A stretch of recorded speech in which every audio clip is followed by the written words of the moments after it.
লাআল্লাকুম তাত্তাকুন, যাতে করে তোমরা আল্লাহ সচেতন হতে পারো, যাতে করে তোমরা গড কনসিয়াস হতে পারো। আমরা যখন সিয়াম পালন করি আমরা তখন ক্ষুধার্ত, আমরা তৃষ্ণার্ত, ঘরের ভেতরে আমরা চাইলে কেউ নেই, কেউ আমাকে দেখছে না, আমি চাইলেই খেয়ে ফেলতে পারি, আমি চাইলেই কিন্তু পান করে আমার তৃষ্ণা মেটাতে পারি, কিন্তু আমি খাচ্ছিও না, পানও করছি না। কারণ আমি এটা ফিল করি যে কেউ দেখে না কিন্তু আল্লাহ দেখে।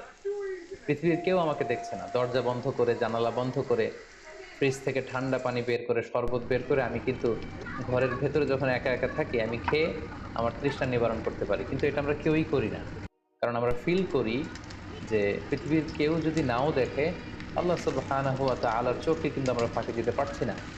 হি ইজ ওয়াচিং মি, তিনি আমাদেরকে দেখছেন। তাহলে সম্মানিত দিনী ভাই এবং বোনেরা, এই সিয়াম আমাদের মধ্যে আল্লাহ কনসিয়াসনেস, আল্লাহ সচেতনতা, এটা ডেভেলপ করে। পাশাপাশি সিয়ামের মাধ্যমে আমরা আমাদের প্রবৃত্তির উপর নিয়ন্ত্রণ অর্জন